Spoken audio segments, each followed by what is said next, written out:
Okay, good afternoon, ladies and gentlemen, and welcome to your SETI Institute colloquium. I'm Frank Marchis. I'm the host for today's colloquium. First of all, I would like to wish all of you, a happy New Year 2015. Let's hope to see each other more often during this year and learn about astrobiology here at the Institute. So today, let me introduce our speaker, Ramses Ramirez. Hi, Ramses, who came all the way from the East Coast. So Ramses got his master in planetary science at Arizona State University, and then moved to Pennsylvania State University to conduct his PhD in planetary science and astrobiology. He had a brief stay here in California as a visiting scientist at NASA Ames in the summer 2014, and is now at Cornell University as a research associate, at the Department of Astronomy. You work with Lisa Kattelnegger. So Ramses is a theorist. We need those. I'm an observer, so that's why I make this kind of joke. I'm sorry. Ramses studied the runaway greenhouse on Venus, early greenhouse on Mars. So you're a theorist, atmospherist, basically. And also the most recent work has been about the habitability of around main sequence stars. And in fact, I knew Ramses before meeting him because one of your last paper has been kind of my reference for my last proposal. So I'm glad to see you in person. Today, you're going to talk about the habitable zones of PreMain Sequence stars. And let's welcome Ramses.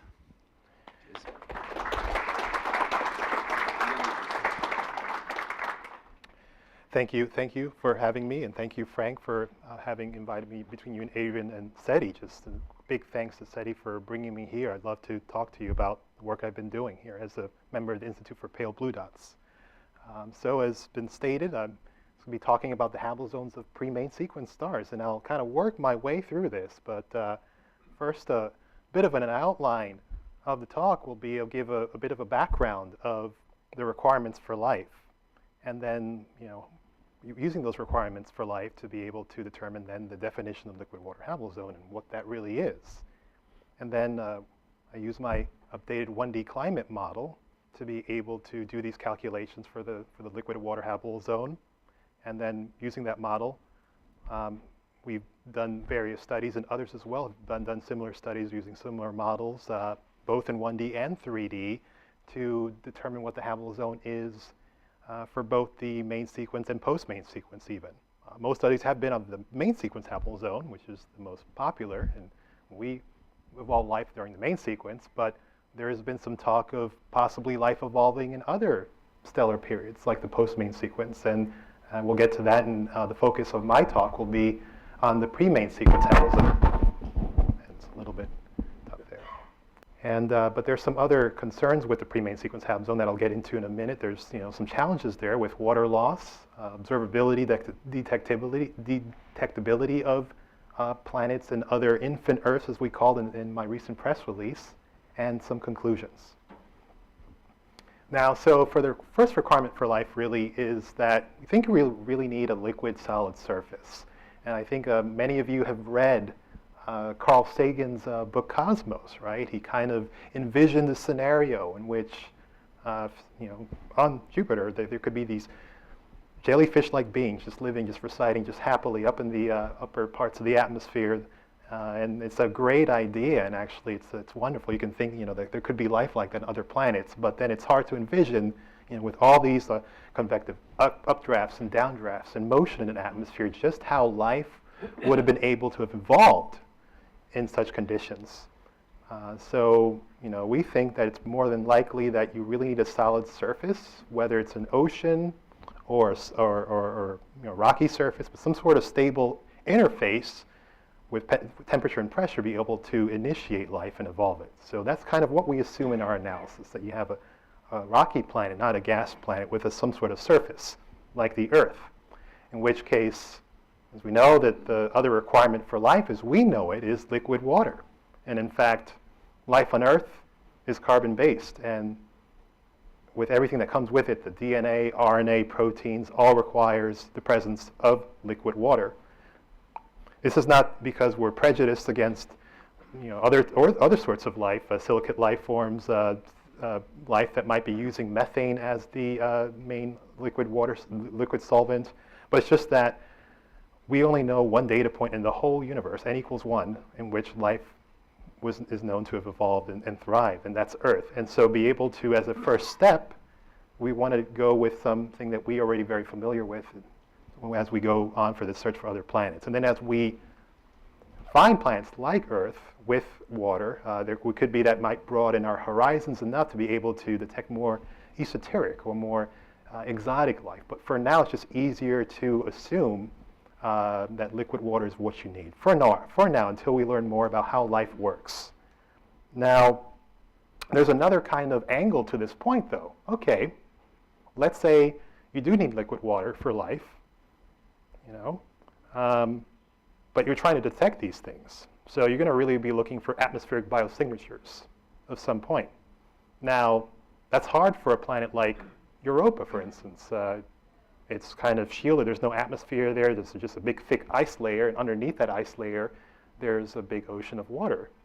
But there would be very hard to be able to detect anything, any biosignature-wise, from such a scenario remotely. If you're thinking about any telescopes, try to solve for life, try to find life, it's going to be very hard to detect any subsurface biota in such a world. So So it's not, we're saying that there could not be life in such worlds without an atmosphere with the water interface sealed away from detection. It's just you won't be able to detect it. So we don't really worry about them too much. So we really care about atmospheric biosignatures, plants with atmospheres, so that the water can actually interact, that's on the surface, interact with the atmosphere and be detected. Now, the other major point here is, at least on the Earth, this carbonate silicate cycle has been the main biogeochemical cycle that has been able to maintain life for long habitable time frames.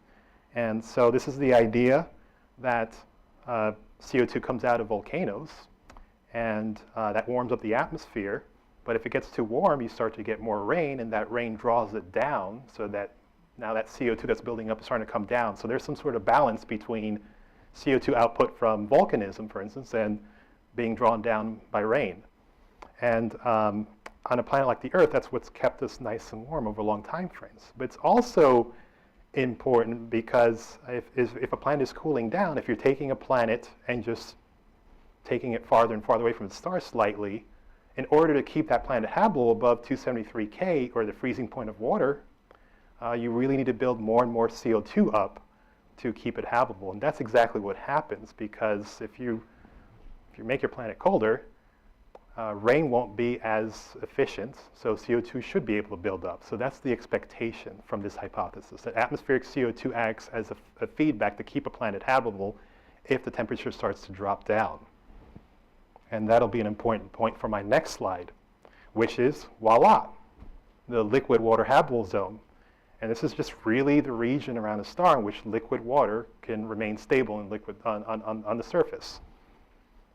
And this, based on Jim Casting's work, my previous PhD advisor, his seminal work in 1993 kind of determined what the liquid water habitable zone, assuming a water-dominated inner edge and a CO2-dominated outer edge, just what that would be for other star systems, including our own. And Earth is nice and snug in a nice location, not too close to the inner edge. Now, I just want to make a couple of points on this. For the inner edge, this Goldilocks zones, really defined for the inner edge, if you imagine I'm Earth and I'm going closer to the star, I take a few steps this way, I'm getting hotter and hotter and hotter. What happens is that there becomes a point beyond which you get more evaporation, and then you start to moisten your atmosphere, and then you start losing your oceans out to space. You just get too close to your star, you start evaporating everything out. On the other hand, if I'm that same planet and I'm going the other way, I'm going past Earth's orbit and going close to the outer edge, the limiting factor there is the planet is cooling down, but then since the rainfall is also diminishing, as I mentioned earlier, you have less rainfall because it's colder, more CO2 will be coming up from volcanoes to counteract that and keep that planet warm. So you're building up CO2 up to a point where it starts condensing. And then if it condenses too much, then you lose the greenhouse effect. It starts to outstrip the effect of the greenhouse. And that's really where your outer edge is. It's the point beyond which CO2 condensation gets too efficient that it outstrips the greenhouse effect. And with that point, that's really the main reason why the Habitable zone is so wide, is because this carbonate silicate cycle acts to keep that outer edge wide. So before I get into studies done previously and the new work I'm doing now, talk a little bit about the quantum 1D climate model that I use. It's radiative-convective. It's cloud-free, but it's not really true. It's sort of. This is Kevin Zonley would say, that we kind of paint the clouds on the surface. We don't keep them up high, so we don't really treat the energy balance correctly. But we kind of we increase the surface albedo to mimic the increased albedo from clouds. It actually does a pretty good job of getting a good estimate for the temperature and radiative balance for the Earth. And then delta 2 stream approximation is used in the radiative transfer to parameterize absorption in 38 solar intervals and 55 infrared intervals. And then this model is run by just time stepping it through and iterating until the absorbed and emitted fluxes in the stratosphere are balanced and the surface temperature converges to steady state. And so that's the basic climate model, and these are some of the main climate model updates I've done to this. So basically new absorption coefficients for high tran were used for CO2 and high temp for water. Well, I'll get to in a bit why high temp's used for the water. We use a typical continuum to kind of mimic the far wing behavior of water absorption lines, water vapor absorption lines, should I say. And similarly, for the CO2 collision-induced absorption continuum, we use popular parameterizations, current ones that are the most up-to-date. Rayleigh scattering is also added and included, which is a very important effect for water-dominated atmospheres. And then also the BT settle data are used for the stellar flux spectra. Now, I just want to run through just a little bit about the different types of stellar epochs. You have a pre-main sequence, main sequence, and a post-main sequence. Kind of tie everything together here. But basically, for the pre-main sequence, it's just, you have this newborn star that's very large, and it gravitationally contracts, and its radius shrinks until it gets to the main sequence. And pre-main sequence lifetimes tend to be pretty long, though, I think, for the low mass stars. I think this is the major point. I just want to keep that in the back of your heads here, because that's going to be important later on. For heavy stars, like F stars, the pre-main sequence lifetimes are short, on the order of 25 million years or so. But then once you get to the M stars, for the M8s, you can get their lifetimes lasting over 2 billion years. So that's an important point for the arguments I make in this talk. And then so once you're on the main sequence, your star's happy and it's in energy balance or whatnot, in hydrostatic equilibrium. But then once the core hydrogen has been exhausted, the star begins to leave the main sequence and becomes a red giant, which is what we're kind of seeing off this track, and starts moving kind of to the right and up on the HR diagram. And so with that little intro is stellar evolution. Really quick, I'll give you all the main sequence Habitable zone, or at least the one that we used to use before. This is a paper that myself and Ravi Koparapu had co-published last year, showing the Habitable zones for all spectral types from F through M. And there's two sets of, with several planets in here, there are two sets of limits that I want to point out. There's these more empirical limits. These are the recent Venus and early Mars limits you see. Those are kind of like the way that the most empirical or very optimistic limits. They're about as wide as the Habitable zone you can get for our CO2 water Habitable zone. And they're basically the inference there is that Venus and Mars could have possibly been habitable at some point. So that's how those limits are determined for all different star types. And then for the other limits in the middle, those are the ones that are actually computed from the climate model. And so you have the yellow lines are the inner edge limits, and the outer edge lines, so as was mentioned earlier, there's this little effect here that if you're pushing a planet closer and closer or farther away from the star, it gets to a point where it starts condensing. That's the first CO2 condensation limit. That's right when CO2 starts to condense. But then you go beyond even that, closer to the maximum greenhouse limit, there's more and more CO2 condensation, so the greenhouse effect then starts to become less and less effective. And then once you get to the maximum greenhouse effect, that's the point beyond which, boom, your greenhouse effect is just totally outstripped by the CO2 condensation. An important point to make on this slide is that the first CO2 condensation limit is no longer a very robust limit, because that used to be maybe what was thought before could have been the outer edge, because it turns out that CO2 clouds, if you have a little bit of CO2 condensation, get some clouds, those actually help you keep your planet warm. So they're okay. But it's just not until you get to the maximum greenhouse limit that those CO2 clouds start to cool you off. So forget about the first CO2 condensation limit as determining your Hamills zone boundaries. But then the other important point I really want to make from this slide is look at the yellow lines. And tell me that doesn't scare you about like Earth's location close to the inner edge. It seems like it's precipitously close to triggering a runaway greenhouse, which is not actually true for a couple reasons I'll get to in a second. Main difference, really, one of the big things why it looks like the Earth is so close to blowing away its atmosphere is because of the high temp database that now we've been using. And I've updated Jim Casting's old 1993 model with a much more, we understand water vapor absorption just so much more. And the high temp database is especially thorough and complete. It has about 14 million lines, which is about 2,000 times the number in HITRAN 2008. So you can really see for the solar radiation, for instance, that up to about 350K or so, there is no difference. If you look on the left figure, there's no difference between HITRAN and high temp. But once you get above 350K, for these fully saturated atmospheres, by the way, or 100% relative humidity, the high temp, you can really get a lot more absorption from high temp. You have all those extra lines that give you tens of watts per meter squared of additional radiative forcing than for the equivalent HITRAN database. Likewise, moving to the infrared, what's important is the continuum there, the 8 to 12 micron region.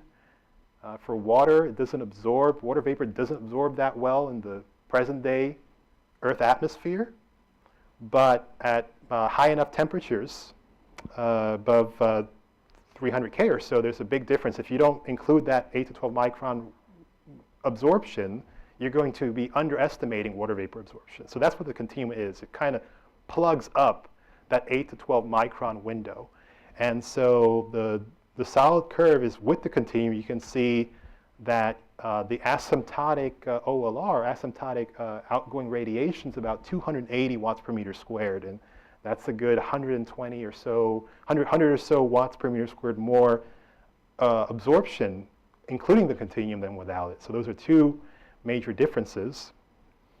But the other key thing that's really, confusing when you look at this and you try to infer that, hey, maybe Earth is very close to a runaway, besides the fact that we have stronger water vapor lines with high temp, is the fact that for a 1D climate model, up until now, 1D climate model calculations, at least from our model, has been assuming that relative humidity is 100%. So the atmosphere is fully saturated, because we have no idea with a 1D model, really, or previous studies didn't really have an idea how to self-consistently calculate how relative humidity changes with temperature. And in reality, we know that relative humidity is not going to be 100%. It's much less than that. It's more like 80% at the surface for the Earth, and it goes down to about 10% at the top of the tropopause. So it's a lot, nowhere near 100%. So this is actually something I tried doing in a paper I published, another paper I published earlier this year, deriving a relative humidity. We derived this relative humidity parameterization that kind of tracks how relative humidity will evolve as the temperature rises. And with that, as I show here, it really kind of gradually should be increasing gradually from about 80% at the surface to 100% at higher temperatures. And also, I also assume here that the The tropospheric relative humidity is also much less than 100%, but then it also increases gradually as temperature rises. So with all that said, what happens with this new relative humidity parameterization, if you were to redo the calculation earlier for the Habitable zone, instead of the inner edge being right at 1 AU or right at Earth's orbit, turns out it's only at 0.97 AU. So you can breathe a sigh of relief that we're nowhere near, triggering a runaway greenhouse for the Earth, which is kind of cool in a 1D model because this compares pretty favorably with the following 3D results that get about 0.95, 0.93 AU. The 3D models are most sophisticated, are also getting that, that the inner edge is actually a little bit less than 1 AU. But the boundaries have been recalculated again, darn it. So it's actually, this is more like our current model, follow-up paper, the last one.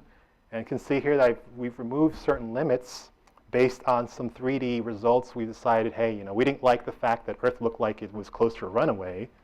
So what we did was take some 3D results from LeConte, Jeremy LeConte, and using our 1D model, scaling that limit to other stars, he gets an inner edge of 0.95 AU for our solar system. We just scale it to other stars. So that's what that new inner edge looks like in yellow there. And then the other big thing we changed was the Yang et al. Kind of published a paper suggesting that maybe the inner edge is closer to the star.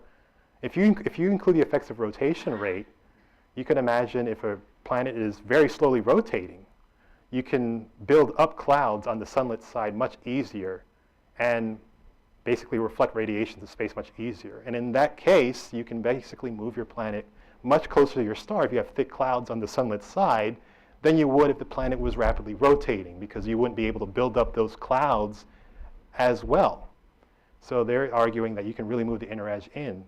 I personally, there's some studies which suggest maybe that's not quite right if you include the effects of atmospheric circulation and whatnot, but that is a result that you get.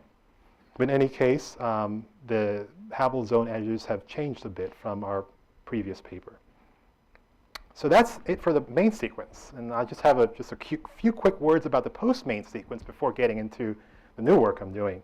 So Lopez et al. Had also published a paper showing how, as a red giant expands, sorry, maybe that's not as clear as it should be, but that the take-home point from these slides is that the radius star expands and that Habitable zone will move much farther out to much farther distances. In fact, the Hab zone in our system is somewhere around 0.95 to almost 2 AU. But at the end of the red giant branch, that thing is all out way past 30 AU or so for our solar system. It's going to be even outside. The Hab zone is going to move way out. And you can also compute Habitable zone durations and whatnot. I'm not going to belabor this point very much here, so don't look at these slides too much. But the main point here is that there'll be a period of time when the star gets really big, because it's a red giant, that some planets that are, that were not habitable before could be habitable later on, whatnot. Maybe they can have a transient atmosphere, transiently habitable conditions. And in fact, Danshin et al. Would argue that these worlds, you might be able to exhibit continuously habitable conditions for a few 100 million years, up to 1 billion years or so. So that's kind of cool. But what no one's really looked into very much is the habitability for the PreMain sequence, which is what I'm doing now. So this is a press release that myself and Lisa Kaltenegger have published.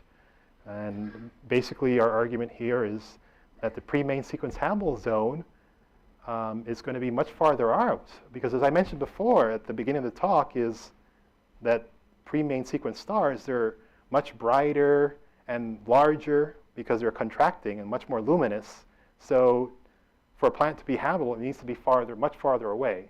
So that PreMain sequence habitable is much farther away relative to its location during the main sequence. And it could be that way far out there, much farther out than what we're used to seeing between, say, Venus and Earth's distance. If you're out in Europa's orbit, for instance, maybe those planets could have been habitable during the PreMain sequence at some point. So this is what we then use to dub the term infant Earths. that there could be, in this PreMain sequence time, where the Habitable zone was much farther away, that there could be planets that are habitable for some time during the PreMain sequence that are then detectable by next generation telescopes. And I'll go into that in a bit. So that's kind of the cool point. But this is also just another summary slide of what I mentioned earlier, figure from our paper. I just want to point out here just how drastic the PreMain sequence is compared to the main sequence for different star types. The stellar luminosity is what we're seeing on the y-axis, and the x-axis is time. For an F1, as I earlier had mentioned, that the PreMain sequence is only about 25 million years or so. The red dot signifies basically when the main sequence starts. And that PreMain sequence lifetime increases greatly. So if you get to a M1, for instance, now you're talking about PreMain sequence lifetimes of about 200 million years. Down to the M8, you're talking about 2.5 billion years. So it's a huge amount of time for that starts on the main sequence. It takes a long time for M stars to contract. The other interesting point about this figure is just look at the relative difference in the stellar luminosity between the PreMain sequence time, which is before that red dot, everything left of the red dots, and the main sequence, which is to the right of the red dots. So to the left, you can see for the sun, for instance, it's not that much brighter at the beginning of time compared to this, the value at the dot. It's only about maybe twice or so the more luminous. But if you look at the M8, the beginning of the PreMain sequence, right when it starts, that's a good 100 to 200 times brighter than it will eventually be on the main sequence. So it's just so much more luminous, these stars, relative to their main sequence lifetimes, these M stars. So this is an important point, because if you're trying to compute the PreMain sequence habitable zone for, say, our sun, the sun was, as I mentioned, is only about 2 or 3 times brighter at some point. And if we look at the top of this figure, this is really time. The top of the figure is where the main sequence starts. The Hab zone towards the top is only, it's so much wide. But then at the bottom, it's a bit wider, right? So, at what time is 1 million years at the bottom of the screen, it's, Hab zone goes from about 1 to about near 5 AU. But towards the top, it's 0.6 to 3 AU or so, or 2.5 AU or whatnot, if you're including the ice line. So I mean, it does change quite a bit. The wideness, as it decreases over time, right? As the sun becomes less bright, the Hab zone actually gets thinner or narrower. But if you thought that was getting narrower then, and look at the situation for an M8, just how much the PreMain sequence habitable zone really changes, both in width and distance from its star. So very early on, towards the bottom, the habitable zone is relatively wide. It goes from 0.18 AU to 0.45 AU or so, but then over time it completely gets closer to the star and also gets much narrower. So you can see that this has actually implications. For telescopes trying to look for these planets in the Hab zone, is that you can have a much higher angular resolution early on when the Hab zone is much wider and farther away from the star. You'll be able to resolve these Hab zone planets, these infant Earths, during the early stages than you can when the star gets in the main sequence and the star is much closer in and the Hab zone is much narrower. So, for instance, the good example is AP Cole, which is a middle of the range M star. It's about an M5 or so. It's about 40 million years old. And I just computed, showing this red box showing 40 million years, just how wide the Hab zone could be. And you can get about an angular resolution if you look at the Habitable zone edges for an M5 star.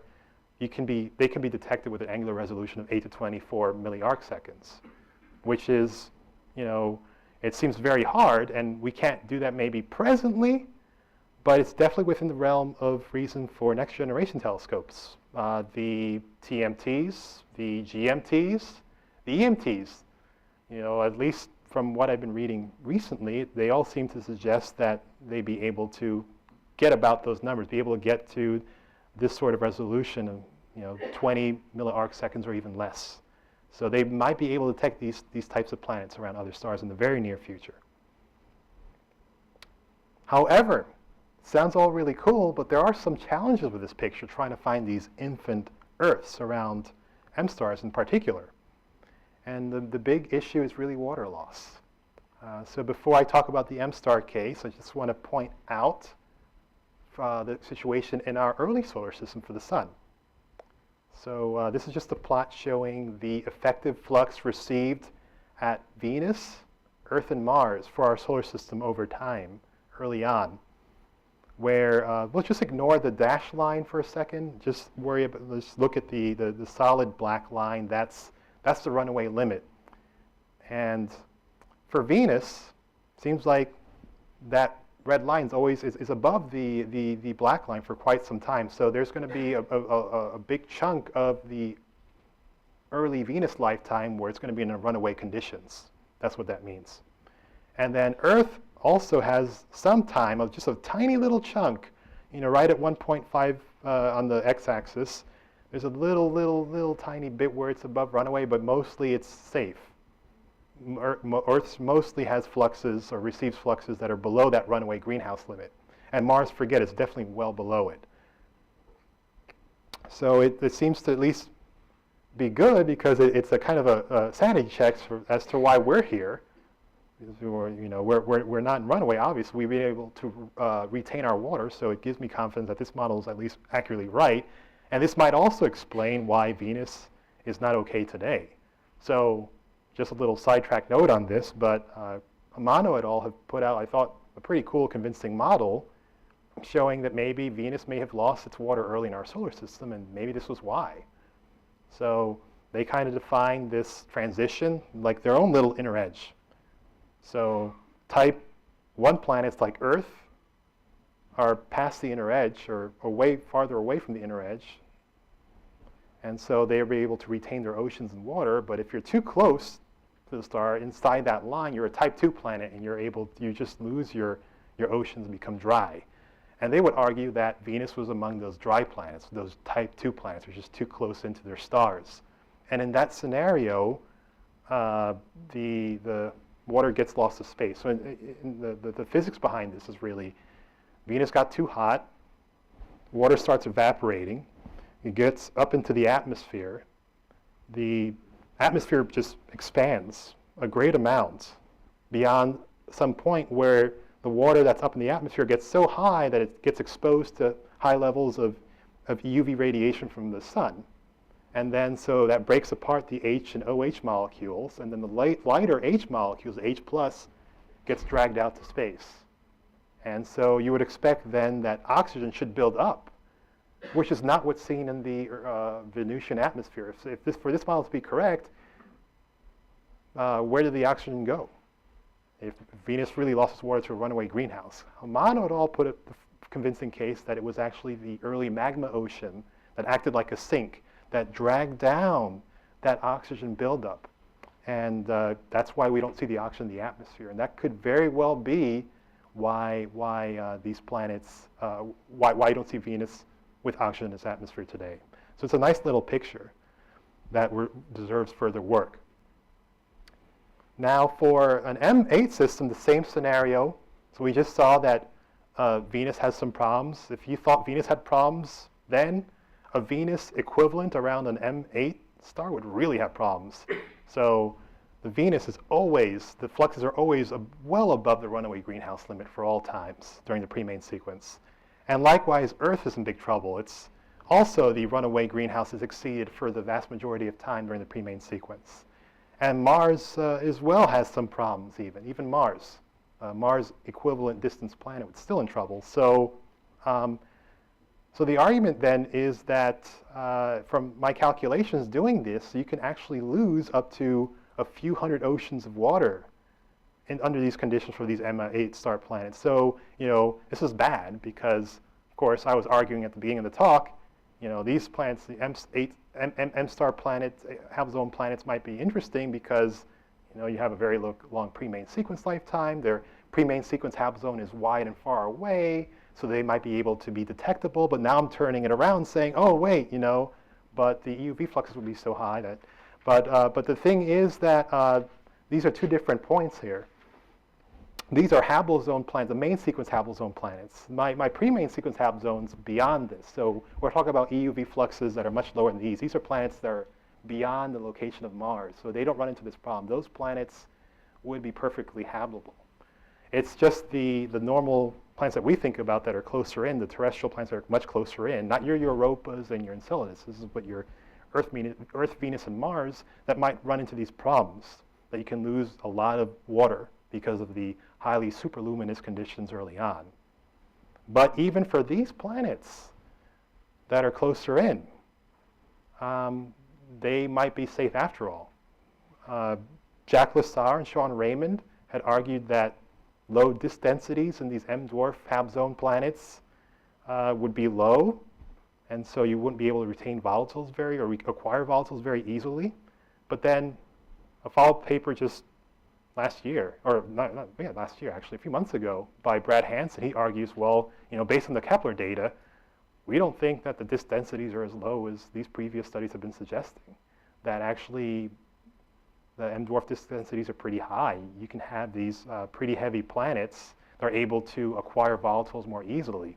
And in fact, in his model, he gets that for these M-dwarf Hab zone planets, that they'd have these gatekeeper planetesimals that act to kind of thwart any impact. So if the concern is impacts coming in and removing the atmosphere through erosion, those gatekeeper planetesimals would act as a shield and kind of detour these impacts, protecting those planets.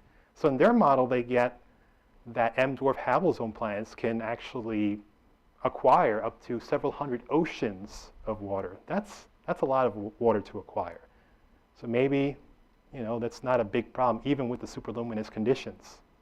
But even ignoring that point, let's say, that the M-dwarf Hab zone planets for the main sequence Hab zone are desiccated, as these previous studies had suggested. That does not preclude the possibility of those planets becoming later, having water delivered to them later through a replenishment, say a late heavy bombardment, as what happened to the Earth. I mean, okay, Earth did gain most of its water early on as it was accreting and whatnot, but there was a substantial amount that was actually brought in after the big dance between Jupiter, Saturn, and the outer icy giants that brought in all these other, icy water-rich planetesimals that actually gave us even more water afterwards. And there's no reason to suspect that similar mechanisms could not have been at work in other planetary systems, such as M-stars. So you can still get water after the initial superluminous stage. The other thing is that might save you is late-stage migration or gravitational scattering. In the case of gravitational scattering, you can just have planetary bodies bring in planets later on after the stars subsided. The same thing with late-stage migration. If planet waits, it gets migrated, later when the star is not as bright and gets in the Hab zone later, then it might be able to retain its water more effectively. And the final point I want to make is on this is that life can also have evolved very early on during the PreMain sequence. And let's say if you have a Europa-like planet, maybe you cannot detect anything remotely on a Europa-like planet. But if life has evolved and is happily swimming underneath that ice layer, it could be later on. Just want to mention, not during the PreMain sequence, but later on during the main sequence or the post-main sequence, as the star brightens again, that life can get exposed.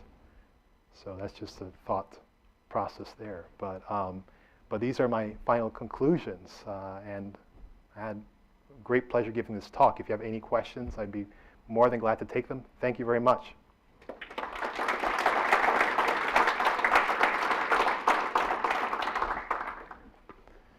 So the floor is open for questions. I'm going to handle the microphone. Raise your hand. I have one here. In the meantime, I have one question. Frank. You mentioned that pre-sequence planet distant, very distant planet around pre-sequence stars could have a temperature good enough for liquid water, right? Do we have any candidates already observed, any exoplanets already observed that will fit into this pre-sequence habitable zone? Yeah, so actually, that's one thing we did not do in my little letter is like actually give a list of candidates. I know people have been asking me this, like, give us a list of targets, right? But there's definitely, in the literature, there's definitely been papers that have looked at, and I can send those to people who are interested, but there are papers that discuss, yes, systems that you could potentially find these things that are much closer in these young star clusters or whatnot. There are lots of young star cluster associations that fit these criteria and have angular resolutions, have zone angular resolutions that might be detectable. So yes, there are such systems that I don't really know them all offhand, but I gave an example of one in this talk. Which is but do we have exoplanet detected by radial velocity, not image, that could be That's a good question. That's something that we would have to do future work on, but that would be, I don't know for sure, but maybe someone else knows the answer to that question. I think we have those are probably too far out to have a strong radial velocity signal. The radial velocity is more sensitive to detecting something that's close to its planet, the star. Interesting. Thank you. Now, I had a question about if you take into account the infrared ice albedo that Manoj Joshi and Bob Haberle recently had a paper on. Oh yeah, so that's this very good point that the infrared ice albedo could also affect, well, habitable conditions or whatnot.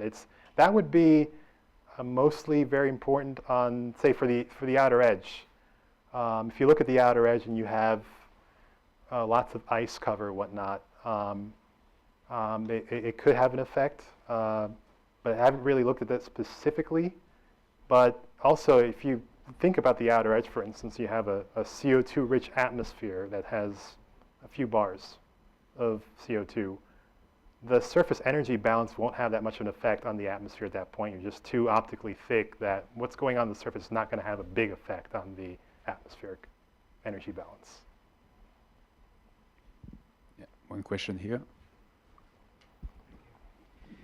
I enjoyed your talk, but you've covered a lot of complexity. Mm-hmm. One of the things that people have thought about in terms of complexity for a long time are clouds. Mm-hmm. And of course, 1D models don't do clouds very well, as you pointed out. But now we have some 3D models, and have you had a chance to compare 1D results with 3D results for the same inputs, the same assumptions of the star, the spectra, the distance, the size of the planet, and the composition of the atmosphere? And do they compare well in terms of the extent of the limits of the habitable zone? That's a very good question. So that's a very hard question to answer because even the 3D models themselves don't agree with one another. They're kind of all over the map, and I don't know what to believe anymore. So, let me just go back to, it's a very good point, and if I can find it. So I try to I try to avoid that point, but I'm glad you brought it up because it is something that's that's really important one to make. But going back to the main sequence, so looking at this figure, this is Yang et al. Using, so we were arguing that maybe the inner edge could move much farther in than in 3D than 1D, just because you can assume that if you have a slowly rotating planet or a tidally locked planet, you can build up these clouds that act as a layer that reflects radiation. And so you can keep a planet, you can move a planet much closer to its star before it kind of triggers a runaway. But that model kind of assumes that these 3D models, a lot of them have the issue that they don't couple the atmosphere and the ocean very well. They either don't have an ocean or they assume a static ocean. And so they don't do that interexchange very well. If you don't do that, you're going to, some studies have actually come out saying that overestimates the effect the rotation rate has on, if you don't include the ocean dynamics, that overestimates this effect. And in reality, what happens is that the ocean will act as a modulating influence on climate, and will, you'll have this atmospheric ocean exchange that'll move away from the equator into the rest of the planet, and so you're not going to have this just center of heating just at one face and not have the whole planet heated, all distributed. It's going to move around, and so that's going to act to cancel largely this effect. And if that's true, the 1D and 3D results would actually converge pretty well. If you also take into account the subsaturated relative humidity that I try to derive in this paper. So I would say, yeah, the 1D and 3D results can agree pretty well if people are on the same page. The outer edge is, so I think there's still more room, definitely a lot of more work that needs to go into the inner edge. And more models need to corroborate both the 1D and 3D results. The outer edge, though, I think should be more robust, I hope, but we'll see. But that's a good question. First of all, I want to thank you for your inspirational talk. Thank you. I have kind of a beginner question probably, but I'm trying to imagine how water got to Earth, because we obviously have so much water on Earth. So, and you said like there was a replenishment during the Great Bombardment, if I understood correctly. So did Earth as a planet during its formation, or Earth receiving instances, get extra waters than other planets, or other planets got water that just lost it?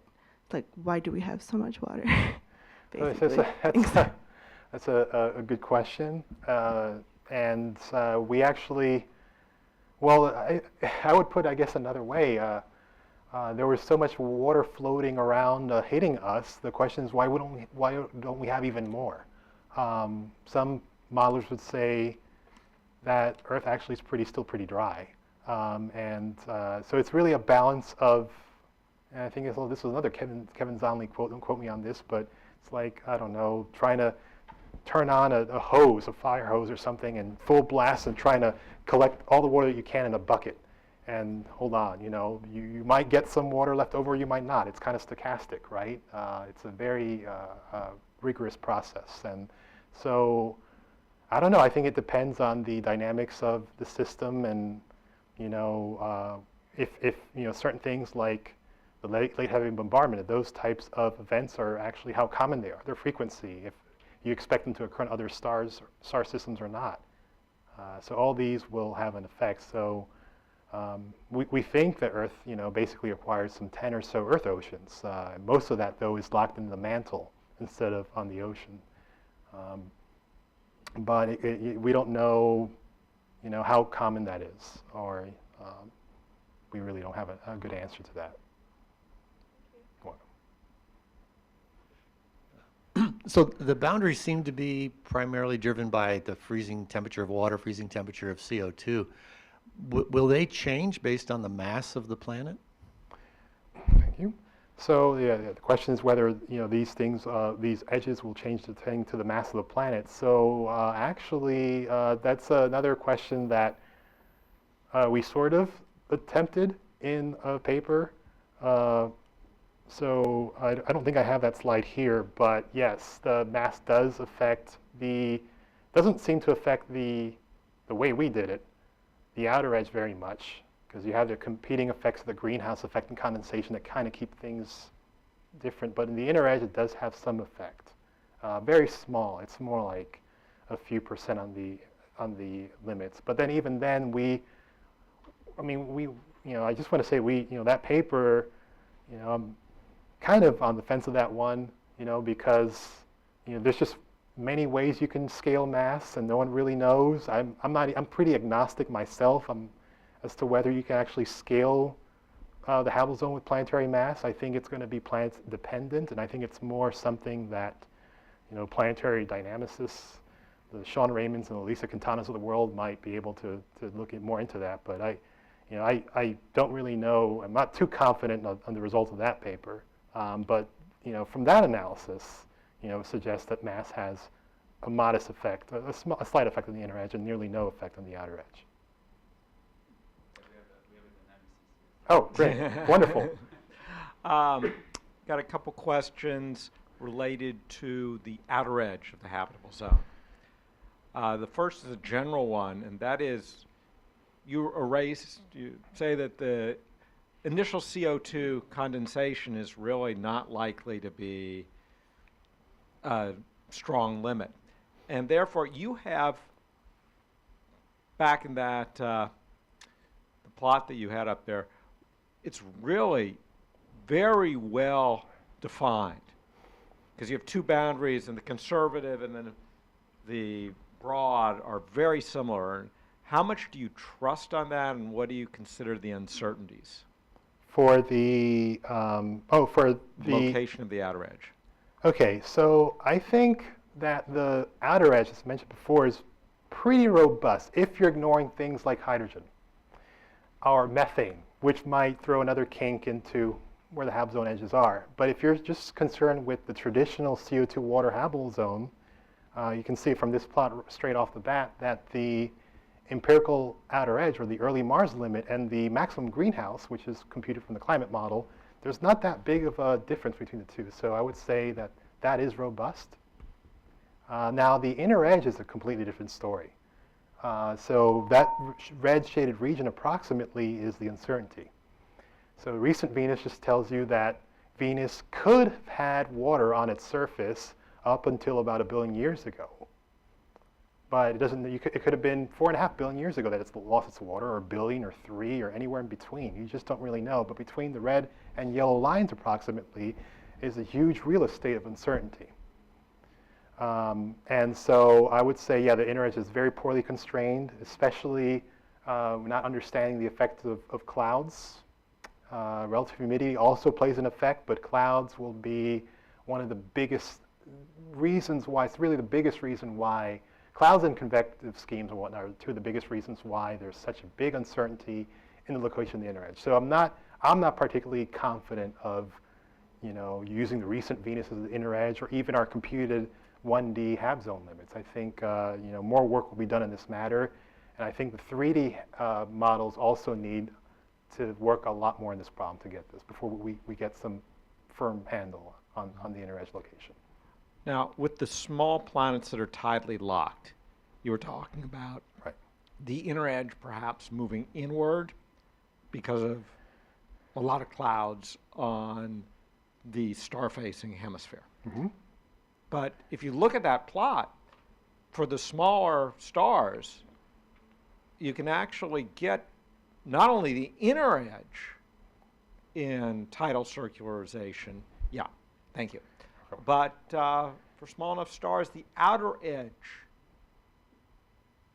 can be tidally circularized. And how does that affect it? Does that also move it inward because it gets cold on the backside and you start condensing the atmosphere there, or? Yeah, that is definitely a very good point. And yeah, for the outer edge, it could very well get tidally locked as well. I don't think. Well, let's see.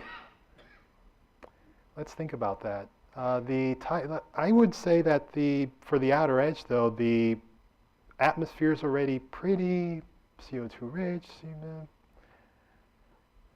I've actually really thought about that too much. So I'm not going to say one thing or the other. My inclination is that wouldn't have a big effect, but I would have to think about that more. But thank you. Right next to the previous one, over here. Oh. Hi. Oh. So you mentioned that M-dwarf, the pre-main sequence period, can last a couple billion years, a little more. Mm-hmm. And on Earth, we know from the fossil record that the Cambrian explosion didn't happen until about 3.5 billion years, or over 3 billion years, after the start of the solar system. So if, based on a case of 1, you can hypothesize that multicellular life probably won't emerge during the pre-main sequence phase. And then you would have to use one of those mechanisms or more that you outline at the end of the talk to get the planet in the habitable zone in order for multicellular life to thrive. My question is, do you have any sense, either from like the Nice model or from other models, how common those kinds of migrations and other things might be, or like 90% of these planets doomed, or 20% of these planets doomed? What's a sense of that? It's another great question that I don't know the answer to, but I'll give a shot. But no, I think there's no real good handle on the frequency of these types of Nice model events. I mean, we know we think that's what happened here in our solar system, but it's a totally open question for the frequency of how those types of events, these water replenishment events, how common they can be in other systems. So that's an area of future work that would be very interesting. But there is a point I want to add to that is, if it's true that one thing that makes, like, say, the Lake Haven bombardment so effective is the presence of gas giants like Jupiter and Saturn. If these are not in abundance around M-star systems, that might affect the frequency of these events occurring. Secondly, although maybe Neptune's might provide the same type of role, because in M-dwarf systems, they're much more tightly packed. So planets are much closer to one another, and the gravity goes as 1 over r squared. So maybe you can still get some sort of late heavy bombardment style mechanism or effect in those types of systems. Well, I have a comment in addition to your response. I agree with what you said. It's really hard to migrate planets late. And late means more than a few 100 million years. And it's actually even more than a few million years as close in as the habitable zone of an M-star, because dynamical times are much shorter at that region. And even if you did have a Nice-style event bringing things in, the orbital velocities, because you're so close to your star for the habitable zone, means the impact velocities are going to likely be extremely high, and therefore a lot of water, atmosphere will more likely be eroded.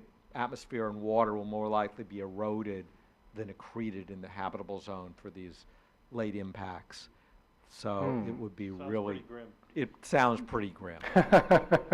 I just want to also, now I just had a lack of sleep, but I'm going to answer your tightly locked question now. So on the outer edge, so I actually don't believe that these planets would not, that you'd have this situation where the clouds just stay in one face and the edge would move in. I think that the heat would get redistributed, and so I don't think that'll change the picture much there either. So. I wanted to go back to 2 comments. The first one is the outer Hab zone depends on the downscattering by infrared clouds. So you know that it is a bit variable depending on how much CO2 condensation you have. It can more than double, in other words. Like a 2.4 AU, I think, was the limit they got for a solar-type Earth-like planet with downscattering. That's just a comment, and I know you mentioned it in your talk. Right. M-stars being tidally locked is fraught with all sorts of interesting things, and you would, for example, you might lose the atmosphere by, shortward of 0.26 microns. Of course, you photodissociate. Right. But you don't have that flux from an M-star. It doesn't have that infrared flux except during flaring. So you'd have to add up all the flare events and see if you can get rid of the atmosphere that way. I see. And other things. There's all sorts of other things with M-stars that lead to interesting investigations. Thank you. You did sort of run through your last slide, which was a conclusion slide. So before we leave, could you give us your feeling about the likelihood that all the things that we may find around M-stars are in fact likely to be habitable? Well, I would say that my gut instinct is that the PreMain sequence is another important phase that you can find potentially habitable planets. And just because you're away, that provides a region spatially where you're away from this this really superluminous. So the superluminous, I think my feel is that the main sequence have zone planets. I'm kind of skeptical about those actually retaining their water. You know, I think the hundreds of oceans that Brett Hansen gets for the possibly those main sequence planets retaining their water, I think that's a very optimistic upper limit. And I think in reality, those planets would not be able to retain nearly as much water or acquire as much water. So I do think those planets will get desiccated, in my own opinion, and you'd have to have invoke these other mechanisms to make those planets habitable. On the same token, I do think, though, that for the PreMain Sequence habitable zone itself, I think those planets that are farther out than, say, the Venus or Earth or Mars equivalent distances in our solar system, say where Europa would be, or Enceladus, I think those planets could potentially be at least habitable environments for some time during the PreMain sequence for M-star systems. So I do think that is a nice parameter space to look into in the future. Okay. Well, Ramses, if you don't remember everything that happened, this has been recorded and is on YouTube. So great. You will. I'm sure you have plenty of ideas for new papers and maybe another thesis on another topic. Well, token of our appreciation for coming here all the way from the East Coast. You received this fantastic cup that I hope you're gonna remember. Nice. Thank you very much. Let's thank our speaker.